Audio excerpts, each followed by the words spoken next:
Proverò a rispondere ad alcune delle considerazioni che il relatore ha posto dopo aver ascoltato una discussione generale che, come sempre accade, lo dico a chi richiama i principi dell'esercizio corretto della democrazia, presupporrebbero anche un confronto un po' più serrato e non 10 interventi delle opposizioni e un unico intervento, 1,5 della maggioranza, perché si può fare la filosofia della democrazia quando quella filosofia la si pratica coerentemente e costantemente. Siccome lei ha provato a farlo, relatore, cercherò di ragionare con lei su alcuni degli elementi, degli aspetti che ha sollevato. La prima questione, molto semplice, ma che rispetto alla quale si gioca una parte rilevante del discorso politico su questa regione, e cioè la relazione che noi abbiamo con le imprese. Io in generale, ma lo dico come approccio all'attività politica che svolgo, ritengo sempre sbagliato quando una forza politica da sola si dichiari la rappresentante di una categoria o di un interesse economico. Sbagliato sul piano del principio, anche pericoloso sotto il profilo delle scelte politiche.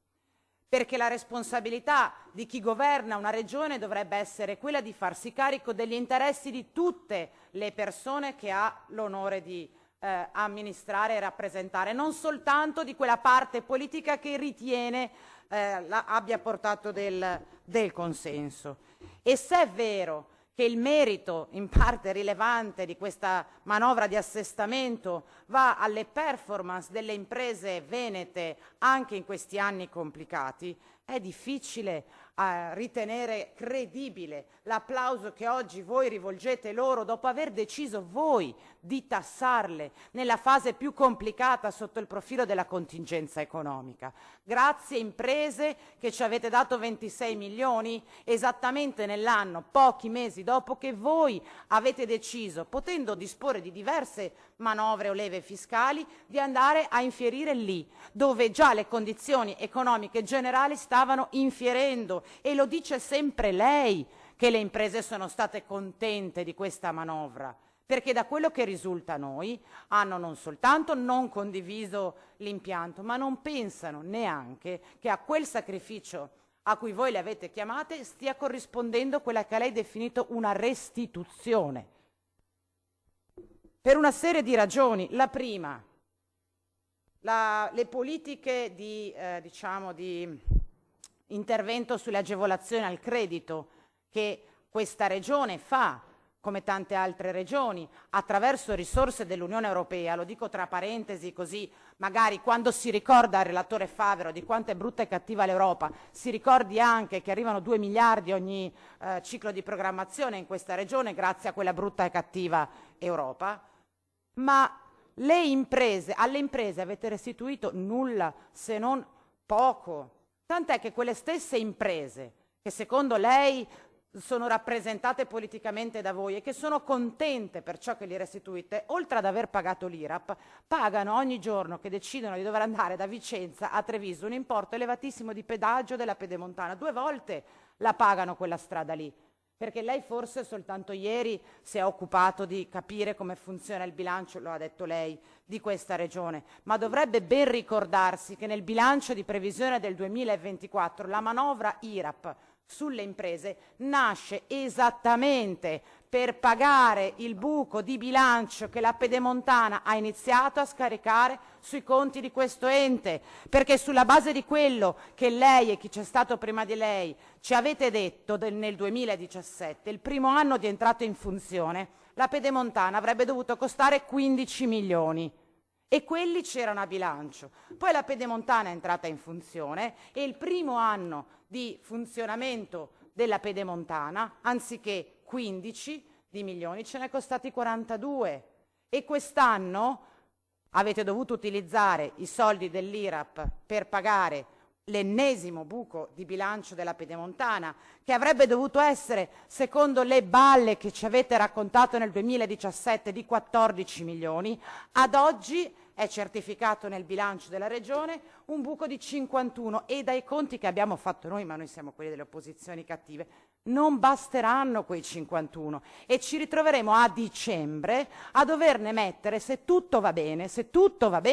cioè se continua l'incremento nel ritmo che abbiamo visto finora, altri 6, 7, 8 di milioni, esattamente come l'anno scorso, quando, non essendovi bastata la manovra IRAP contro le imprese, avete anche deciso di andarvi a prendere una quota rilevante degli utili di CAV, non per fare quello che avevate promesso ai veneti avreste fatto con quelle risorse, e cioè l'implementazione e il completamento delle infrastrutture viarie nella provincia di Venezia, ma non solo, ma li avete usati anche quelli per compensare le perdite di bilancio dell'operazione, della straordinaria operazione finanziaria chiamata Superstrada Pedemontana Veneta. E poi, relatore Favero, guardi, io capisco, la retorica è un'arte, ce lo insegnano i greci, si figuri, lei lo saprà meglio di me, però la verità di solito supera anche le abilità retoriche. Pensare che noi oggi possiamo definire il bilancio di questa regione un bilancio post risanamento è una bestialità, perché forse non si ricorda che abbiamo altri 2 miliardi di debito da pagare, un po' di DANC, poco, ma tanto di fondo anticipazione e liquidità, e questi 2 miliardi di debito, pur avendo tirato la cinghia per 5 anni, ci metteremo qualche altro decennio prima di ripagarlo. Quindi non siamo minimamente in una fase di post-risanamento, siamo ancora pienamente nella fase in cui, se vogliamo essere ligi, dobbiamo tirare la cinghia per un altro po' di tempo. Lo dico per, come dire, mettere le cose in fila dei numeri del bilancio che vediamo tutti da 5 anni, non da 5 minuti. E il richiamo all'intervento con l'indebitamento, anche questo è un fatto tecnico, finanziario, ma fondamentalmente politico. Decidere di contrarre dei mutui significa impegnare il bilancio di questa regione per i prossimi 10, 20, 30 anni. Se quel mutuo è finalizzato ad un intervento di investimento di lungo periodo ha senso. Se è destinato a piccoli interventi che noi dovremmo essere in grado di garantire finanziariamente attraverso la gestione ordinaria e di competenza, è un grosso problema. È come la famiglia che va in banca a chiedere un prestito per pagare le rette dell'asilo nido dei propri figli. Allora, se vogliamo guardare la gestione delle politiche di bilancio negli ultimi anni, noi dobbiamo assolutamente registrare che, parallelamente al tentativo di risanamento, che non è che abbiamo scelto noi di farlo perché siamo quelli bravi, perché ci è stato imposto dal Patto di stabilità e crescita prima, dalla Corte dei Conti, dalla necessità di tenere i conti pubblici in ordine, se noi dobbiamo dire che siamo bravi nell'impegno che ci siamo assunti e che abbiamo mantenuto in questi 5 anni di riduzione dell'indebitamento, che era altissimo e che rimane comunque consistente, allo stesso modo non siamo stati bravi dal nostro punto di vista nel costruire politiche di bilancio capaci di rilanciare una prospettiva di sviluppo per questo territorio, perché c'è una differenza, relatore Favero, significativa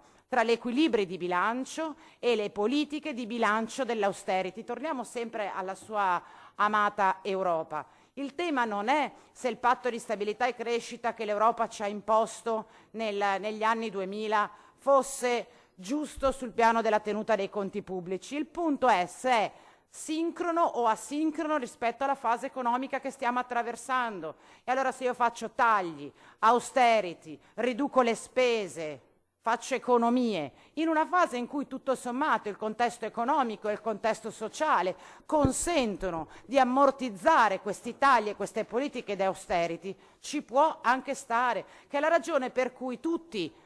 da destra a sinistra durante la grande crisi del 2008 abbiamo chiesto all'Unione Europea di smettere con le politiche di austerity, ed è per questo che nel 2020 siamo riusciti a ottenere la sospensione del patto di stabilità e crescita e di costruire le condizioni per il piano nazionale di ripresa e resilienza, o meglio per Next Generation EU. Allora, se noi dobbiamo dire perché questo è accaduto e ho sentito in quest'Aula, che le politiche di equilibrio di bilancio, la responsabilità di contenere la spesa pubblica diventano semplicemente una scusa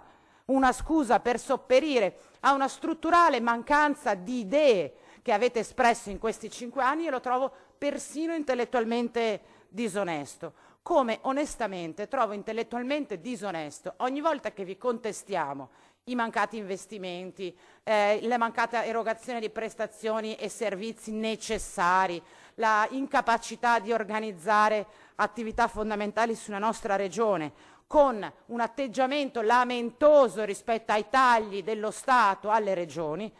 siamo esattamente nello stesso paradigma. La informo, relatore Favero, che i tagli del governo, peraltro il vostro governo, che si sommano ai tagli dei nostri governi, agli enti locali e alle regioni e agli enti territoriali, mica ce li ha solo il Veneto, ce le hanno tutte le regioni d'Italia, proporzionalmente alla loro popolazione. E non c'è nessun altro, direi presidente di regione, diciamo in spirito, che si lamenta dei tagli dello Stato come se accadessero soltanto a sé. E se non è una giustificazione per gli altri, non può essere neanche per voi. Anzi, se vogliamo proprio dirla tutta, siccome una parte delle risorse di entrata corrispondono al PIL regionale, noi siamo anche messe meglio di altre regioni, perché come abbiamo visto l'IRAP in parte dipende da quanto PIL si produce nel territorio,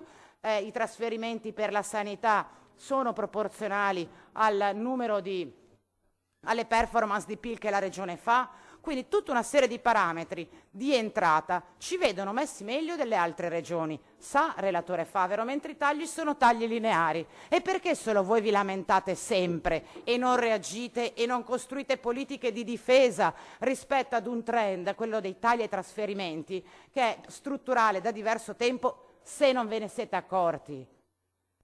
Forse dovreste anche ammettere, relatore Favero, che pensare di contrastare il trend dei tagli dall'ente centrale agli enti periferici attraverso la bandierina inutile dell'autonomia irrealizzabile, come avete dimostrato in questi 20 anni, è una scorciatoia che non porta da nessuna parte. Allora, se lo Stato taglia, ci dovete dire, una volta che avete finito di lamentarvi, una volta che avete finito di dire ma se ci fosse l'autonomia, quando poi sedete nei banchi della maggioranza, ci dovete dire come reagite a questi tagli che colpiscono il Veneto come tutte le altre regioni italiane. E quindi partiamo meglio degli altri, perché certamente abbiamo un contesto produttivo e sociale più avanzato degli altri, subiamo le stesse angherie che subiscono gli altri dall'Europa cattiva e dallo Stato centrale, ma noi finiamo peggio. E questa è una responsabilità di cui non volete assumervi il peso. Finiamo peggio, partiamo meglio, passiamo le stesse cose e finiamo peggio. Ecco perché penso che sia un atteggiamento arrogante, certamente ingeneroso, quello di rimproverare le opposizioni come incapaci di avere una lettura con la responsabilità che invece deve avere chi governa. Relatore Favero, il punto non è se l'opposizione è abbastanza responsabile mentre fa opposizione oppure no. È grave che la maggioranza non abbia la responsabilità di rispondere alle inadempienze, alle incapacità, alle difficoltà che noi, con il ruolo che svolgiamo, vi abbiamo messo in fila. Perché non c'è nulla di peggio di chi, pur avendo responsabilità, ne nega l'esistenza. Ed è addirittura stucchevole che di fronte ad una serie di criticità che abbiamo espresso oggi, come da 5 anni a questa parte, la risposta sia sempre la stessa. È colpa dell'Europa, è colpa dei dazi, è colpa della von der Leyen, è colpa del governo, ma ci sarà una roba, una, nel rispetto alla quale dite abbiamo fatto una valutazione sbagliata, su questa cosa dovevamo, vorremmo, faremo di più. No, va tutto bene, perché in realtà, relatore Favero, dal suo intervento non emerge soltanto l'atteggiamento di una maggioranza che non si assume la responsabilità di un territorio che in questi 5 anni si è oggettivamente impoverito. Emerge una lettura della società che noi respingiamo. Non è che non siamo soltanto non siamo d'accordo sulle modalità o sugli strumenti che utilizzate, siamo proprio in disaccordo persino sulla lettura della società che lei ci ha proposto. Punto numero 1, il tema dello sviluppo e della crescita di questa regione a me fa paura, fa davvero paura, in una fase in cui la globalizzazione,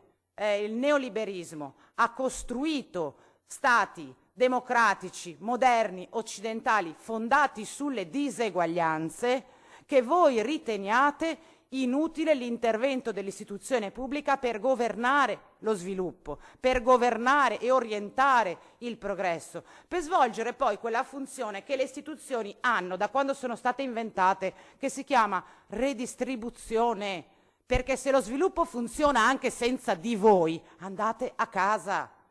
Tecnica dell'opossum, che però ha dimostrato che non funziona. Invece noi pensiamo che le istituzioni debbano svolgere la loro funzione di orientare, governare, costruire le condizioni affinché lo sviluppo e il progresso sia equo. Perché se lo sviluppo non è equo, non è sviluppo, consigliere Favero. E questa lettura noi la respingiamo. Come respingiamo la lettura per cui i giovani se ne vanno da questa regione per fare delle esperienze all'estero? Questa è persino offensiva come affermazione. Non che non avvenga, per carità, ci sarà anche qualche ragazzo, qualche ragazza che ha voglia di andare a vedere come si vive a Berlino, a Londra o in Sud America, ma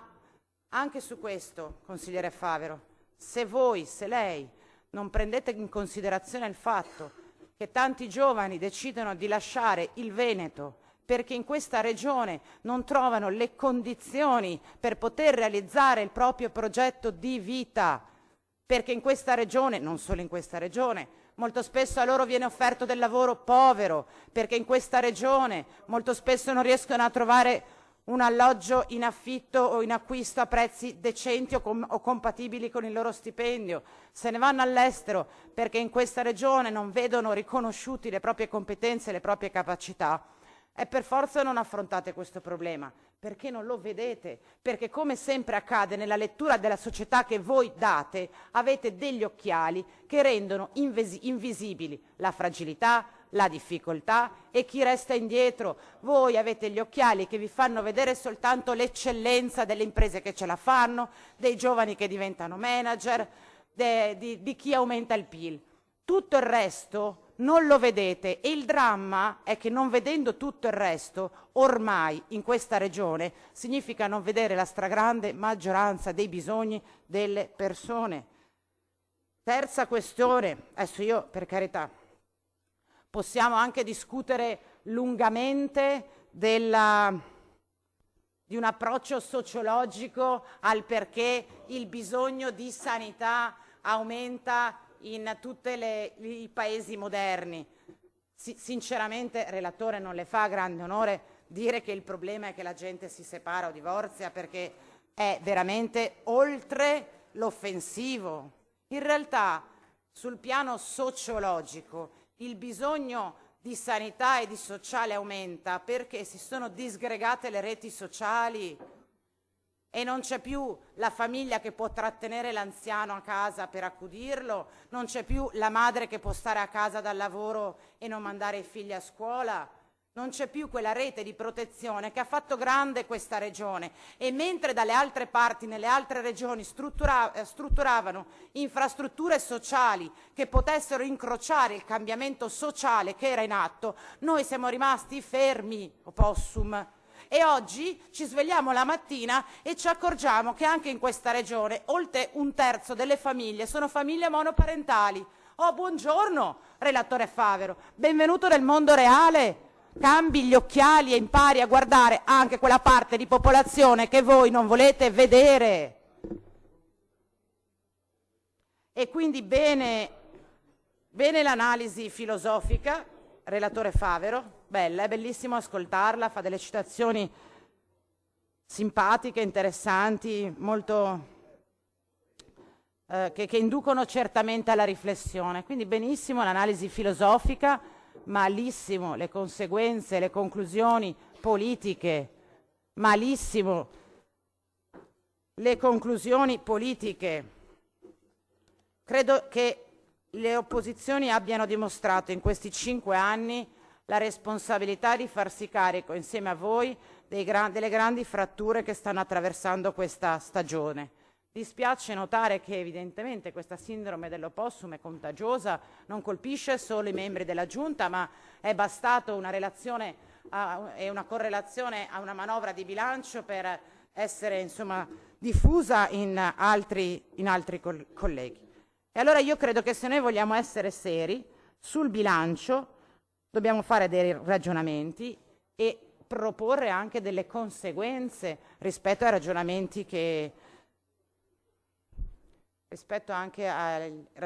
abbiamo provato a fare. Abbiamo fatto degli esempi molto concreti, relatore Favero, di quanto ciò che lei chiamate eccellenza, eccellenza in realtà non è.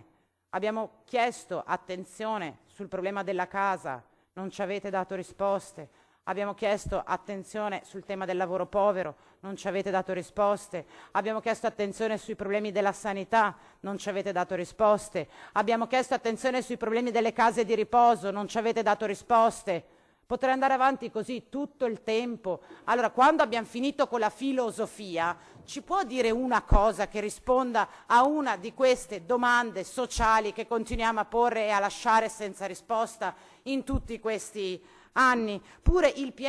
l'incapacità di mettere a terra un progetto di cambiamento attraverso le risorse del PNRR è stato capace di dire che è stata colpa del governo. Ma io veramente sono anche quasi, come dire, sconcertata dall'incapacità di assunzione di responsabilità che ho sentito nelle sue proposte. Sia chiaro, e concludo, non abbiamo ovviamente la pretesa di convincervi di quelle che noi riteniamo essere le nostre buone ragioni. Abbiamo la pretesa però che sia chiaro che noi abbiamo un'idea diversa della società e che le storture di cui vi abbiamo parlato in questi 5 anni ci impegniamo a volerle correggere, perché per noi così non si può andare avanti.